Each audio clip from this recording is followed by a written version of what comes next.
नमस्कार, मैं हूं आपके साथ शगुफ्ता साहिल देव। आप देख रहे हैं जीएनटी स्पेशल। देखिए, मौसम दिवाली का है, ये पीछे मेरे देखिए, इसीलिए जीएनटी स्पेशल में आज बात होगी उस धमाकेदार कहानी की जो सदियों से रोशनी के त्योहार के साथ जुड़ी है।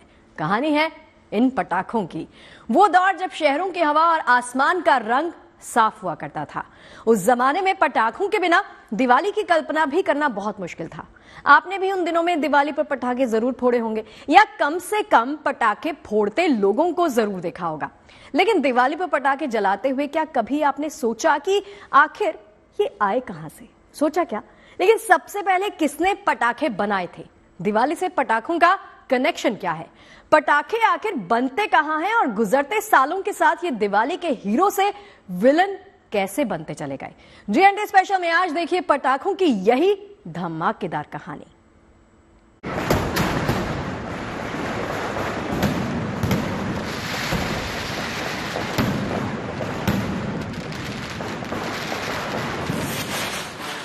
ये रोशनी के फूल, ये खुशी के फव्वारे, ये चमकीली लड़ियां, ये दमकती फुलझड़ियां, आसमान पर ये रोशनी के खुशखती, रंगीन उजालों से भरा ये लिफाफा जब जब खुलता है तो याद आ जाती है दिवाली बचपन वाली। कैसे देखते ही देखते ये पटाखे हमारी दिवाली की पहचान बन गए। नए साल के आने का ऐलान बन गए। हमारी शादियों बारातों की शान बन गए।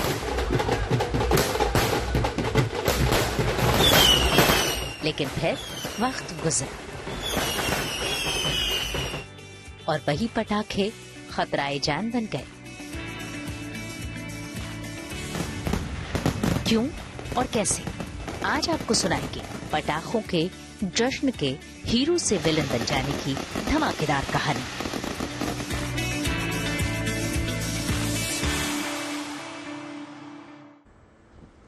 अब देखिए, 1923 में अय्या नादर और शनमुगा नादर नाम के दो भाई थे। इन भाइयों ने शिवकाशी में माचिस की फैक्ट्री की नींव डाली।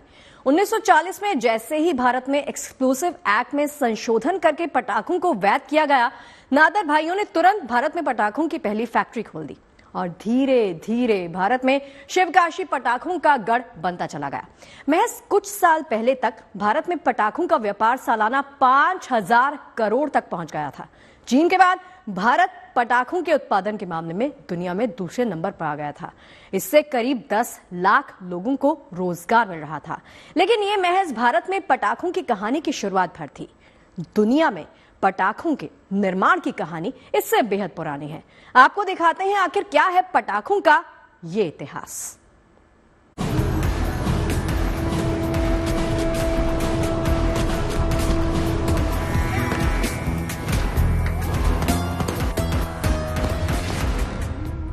वर्षों तक आप दिवाली पर पटाखे जलाते रहे, लेकिन क्या आपने कभी सोचा है कि हमारी दिवाली की कहानी में पटाखे शामिल कब हुए? आखिर दिवाली तो आस्था से जुड़ा त्योहार है, फिर आखिर दुनिया में हमारी दिवाली की पहचान इन पटाखों से कैसे होने लगी?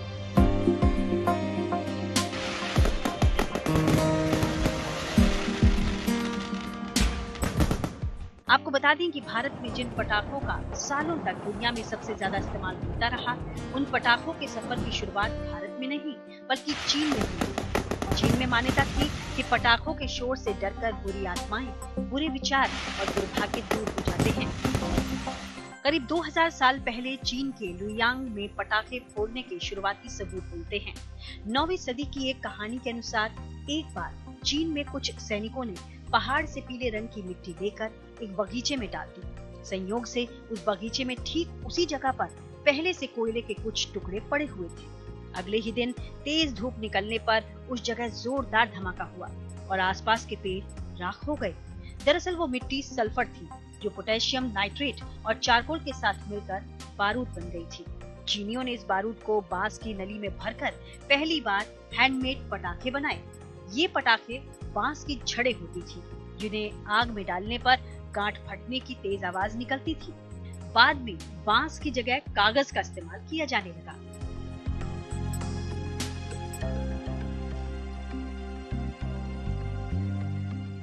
त्योहारों और खुशी के मौकों पर चीनी लोग आग में बांस डालकर उसके फूटने की आवाज से सौभाग्य की कामना करते थे। यूरोप के इतिहास में जिक्र मिलता है कि बारूद के फॉर्मूले को सबसे पहले रॉजर बेकन नाम के यूरोपीय वैज्ञानिक ने खोजा था। 13वीं से 15वीं शताब्दी के बीच पटाखे चीन से निकलकर यूरोप और अरब तक फैल चुके थे। इतिहासकार बताते हैं कि यूरोप के शासक खास मौकों पर अपने महल को रोशन करने और प्रजा को खुश करने के इरादे से आतिशबाजी करवाया करते थे। यूरोप से होते हुए पटाखे अमेरिका की धरती तक भी पहुंच गए थे। अमेरिका में पहले स्वतंत्रता दिवस से ही आतिशबाजी को जश्न आजादी का हिस्सा बना लिया गया था। बात अगर भारत की करें तो 300 ईस्वी पूर्व रचे गए कौटिल्य के अर्थशास्त्र में एक ऐसे अग्निचूर्ण का विवरण तो मिलता है जो तेजी से जलकर आग की तेज लपटें पैदा करता था, लेकिन पटाखों के प्रचलित होने का कोई पुख्ता सबूत नहीं मिलता। भारत में सही मायने में बारूद का इस्तेमाल हुआ 1526 में, जब बाबर ने मुगल सेना के साथ दिल्ली की सल्तनत पर हमला बोला था। इतिहास बताता है कि पानीपत की जंग में बाबर की बारूदी तोपों की आवाज सुनकर इब्राहिम लोदी के सिपाही बेहद घबरा गए थे। माना जाता है कि अगर उस वक्त पटाखों की जानकारी भारत में उपलब्ध नहीं रहती तो शायद लोदी के सिपाही ना चौंकते नहीं। 17वीं शताब्दी आते आते भारत में पटाखों का इस्तेमाल शुरू हुआ था। उस वक्त लोग पटाखों का इस्तेमाल हाथी जैसे बड़े जानवरों को ट्रेनिंग के दौरान डराने के लिए किया करते थे।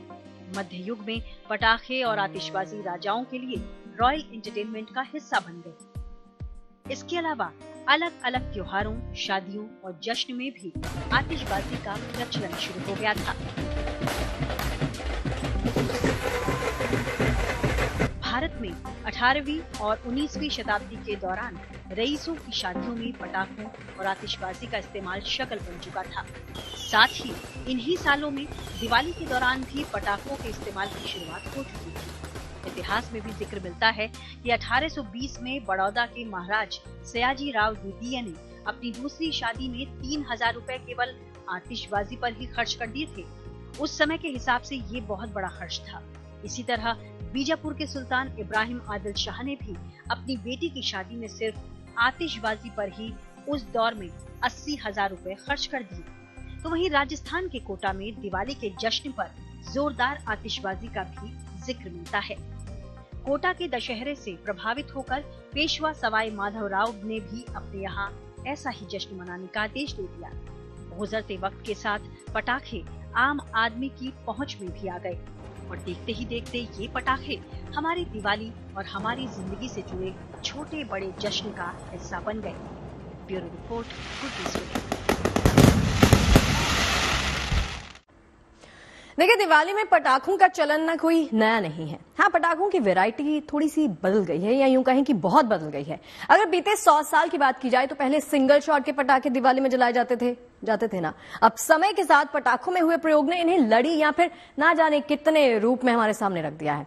वैध और अवैध पटाखों के कारोबार में उलझी दिवाली में खुशियां इनके शोर और धुएं में गुम होती सी चली गई और बस रह गई पटाखों से होने वाले प्रदूषण की बात। लेकिन समझना यहां पर यह भी जरूरी हो जाता है कि क्या प्रदूषण के विलेन सिर्फ पटाखे हैं। देखिए,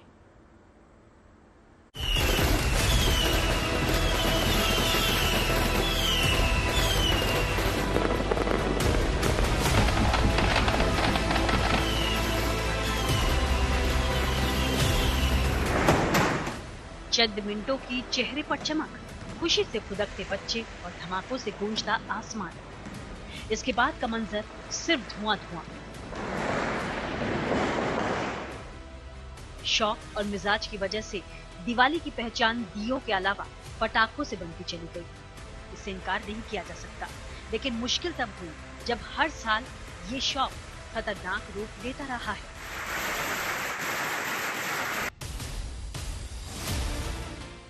पर्यावरण की फिक्र किए बगैर लोग बेधड़क पटाखों का इस्तेमाल करते रहे। ऐसे में पहले से गाड़ियों, धूल और पराली के चलते प्रदूषित शहरों की चुनौती को बढ़ाने में पटाखे भी पीछे नहीं रहे। पटाखों ने खुशियां बढ़ाई हैं या खुशियों में आग लगाई है, ये बहस होती रही है। इसी बहस के बीच सुप्रीम कोर्ट भी साल दर साल अपने फैसले से एहसास कराता आया है कि ये शौक शहर की आबो हवा पर भारी पड़ रहा है, लिहाजा इस पर अंकुश लगाने की जरूरत है।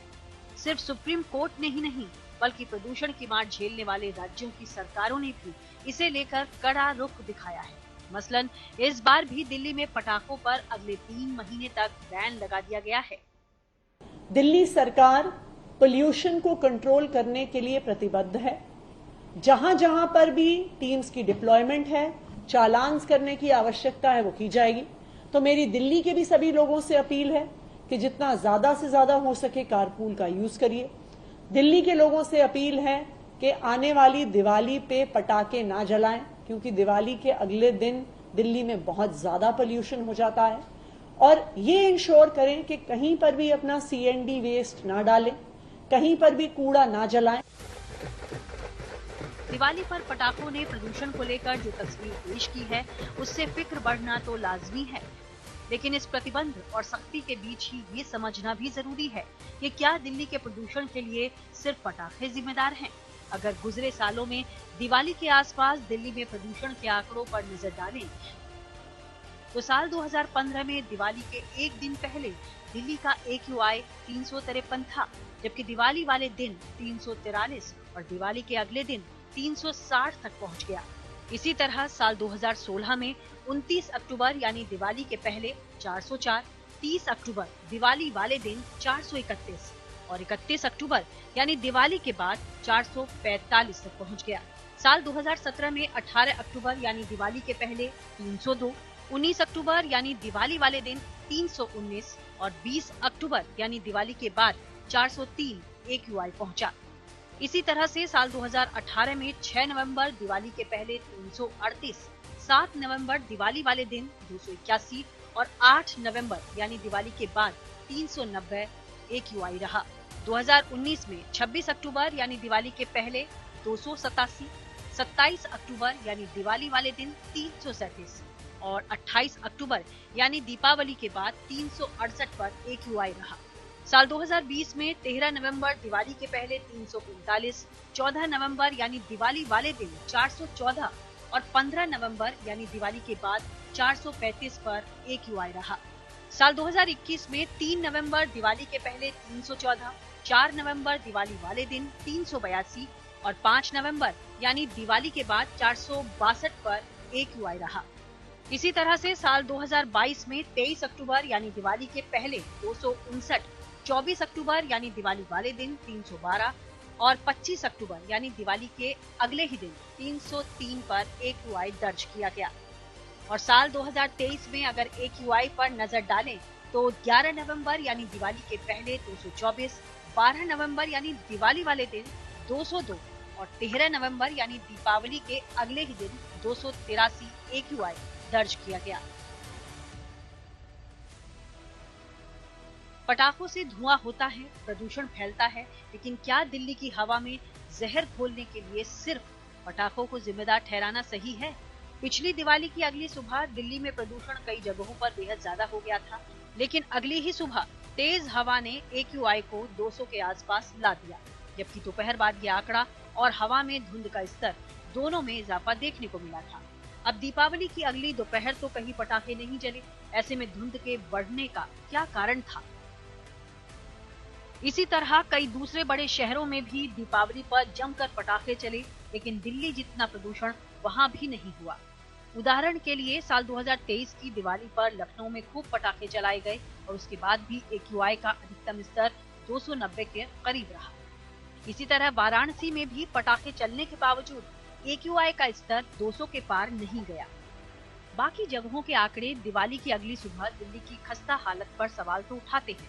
सवाल ये कि हर साल पटाखों पर होती तमाम सियासत के बीच क्या दिल्ली के प्रदूषण को बढ़ाने वाली दूसरी सभी वजहों को दरकिनार किया जाता है? पटाखों के सिर प्रदूषण का सारा दोष मढ़ने से पहले क्या ये ध्यान नहीं रखा जाना चाहिए कि दिल्ली के प्रदूषण में 20% हिस्सा पराली का, 30% गाड़ियों के धुएं से, 15% प्रदूषण फैक्ट्रियों की चिमनी से और लगभग 20% प्रदूषण कंस्ट्रक्शन से उड़ने वाली धूल का भी होता है। इन सबको जोड़ दिया जाए तो आंकड़ा 85% के आसपास पहुंच जाता है। ऐसे में दिल्ली के प्रदूषण के लिए सिर्फ पटाखों को जिम्मेदार बता देना क्या पूरी तरह जायज है? Bureau report, good news today. अब देखिए, पटाखों की हिस्ट्री हमने आपको दिखाई, अब बात पटाखों की केमिस्ट्री की करते हैं। आखिर इन पटाखों में ऐसा क्या होता है कि एक ही दिन में ये इतनी बड़ी मात्रा में प्रदूषण फैला देते हैं? पटाखों के रंग और रोशनी खत्म होने के बाद हवा में पीछे छूटे उस धुएं के पीछे कौन से ऐसे केमिकल होते हैं? क्या इनका कोई ऑप्शन है या विकल्प बिल्कुल नहीं है? जिन ग्रीन पटाखों की बात अक्सर की जाती है, क्या वो आम पटाखों का विकल्प भी हो सकते हैं? जानते हैं इस रिपोर्ट में।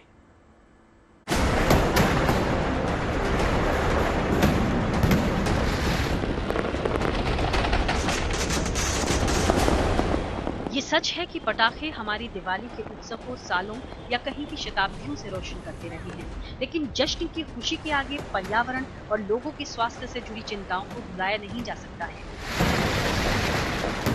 आंकड़े और जानकार दोनों बताते हैं कि पटाखों से हम किस तरह का जोखिम उठा रहे हैं। इन पटाखों में जिस तरह के केमिकल इस्तेमाल किए जा रहे हैं वो न केवल पर्यावरण के लिहाज से खतरनाक हैं, बल्कि इंसान की सेहत के लिए भी हानिकारक है।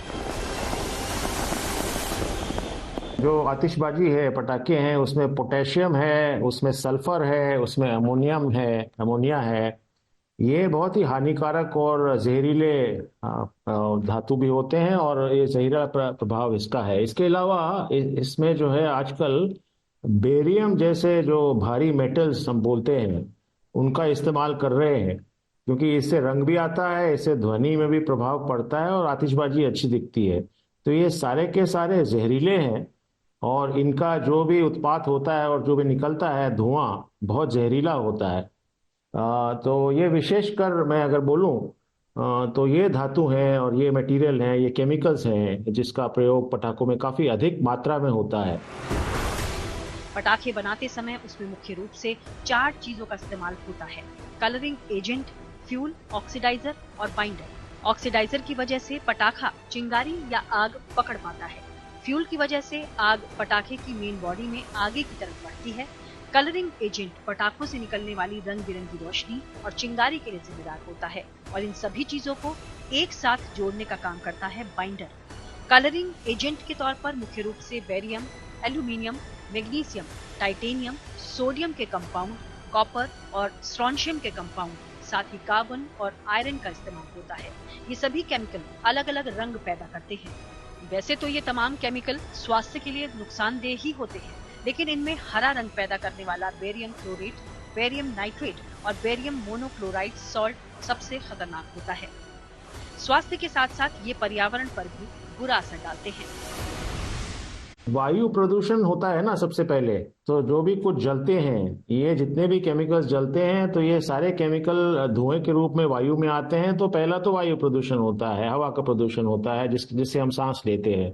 दूसरी बात है कि इसके जो रेजिड्यूज हैं वो पानी में जाते हैं, वो असल में मिट्टी में भी जाते हैं। जब हम खेती करते हैं वहां पे भी इसके रेजिड्यूज पाए जाते हैं, तो ये पूर्ण रूप से प्रदूषित करती है। और अगर आप देखेंगे तो संबंधित बीमारियां जो हैं, स्वास्थ्य की बीमारियां हैं, आप कोई भी मेडिकल डेटा देख लीजिए, बच्चों के ऊपर विशेष प्रभाव होता है, सांस की बीमारियां लगती हैं, रेस्पिरेटरी डिसऑर्डर्स होते हैं। पटाखों के इन्हीं खतरनाक केमिकल्स ने देश की सर्वोच्च अदालत को सोचने पर मजबूर किया और पटाखों की कहानी में एंट्री हुई ग्रीन पटाखों की। हालांकि मान लेना गलत होगा कि ग्रीन पटाखे नुकसान नहीं पहुंचाते। हाँ, ये कहा जा सकता है कि ये सामान्य पटाखों के मुकाबले 50% कम जहरीले होते हैं। दरअसल ग्रीन पटाखों में खतरनाक केमिकल्स का इस्तेमाल नहीं होता, जिसके चलते ये साधारण पटाखों की तुलना में कम हानिकारक और नुकसानदेह होते हैं। कई ग्रीन पटाखे फोड़ने पर भाप छोड़ते हैं। ये भाप धमाके से उड़ने वाली धूल और केमिकल को दबाने का काम करती है। इससे धूल और प्रदूषण की मात्रा कम होती है। इसी तरह ग्रीन पटाखों में सल्फर और सोडियम नाइट्रेट जैसे रसायन नहीं डाले जाते, जिसके कारण धमाके के वक्त ये कम आवाज करते हैं। दिवाली के त्योहार से जुड़े पटाखे हमेशा बहस का मुद्दा रहे हैं। प्रदूषण की फिक्र पर समाज भी बटा नजर आया है। एक धड़ा जहां पटाखों को जिम्मेदार मानता है, तो दूसरा धड़ा पटाखों के अलावा दूसरी वजहों को। लेकिन सवाल ये भी है कि क्या वाकई पटाखे हमेशा से चिंता का सबब रहे हैं, या फिर वक्त के साथ इनमें हुए बदलाव ने इन्हें जहरीला और खतरनाक बनाया है। बचपन वाली दिवाली से जुड़ी यादों को फिर से जिंदा करने की चाहत और पर्यावरण समेत इंसानों की सेहत को बचाने की जरूरत के बीच पटाखों से जुड़ी ये बहस बरसों से जारी है। लेकिन इस बहस के बीच ये भी तय है कि अभी पटाखों को लेकर और जागरूकता की दरकार है।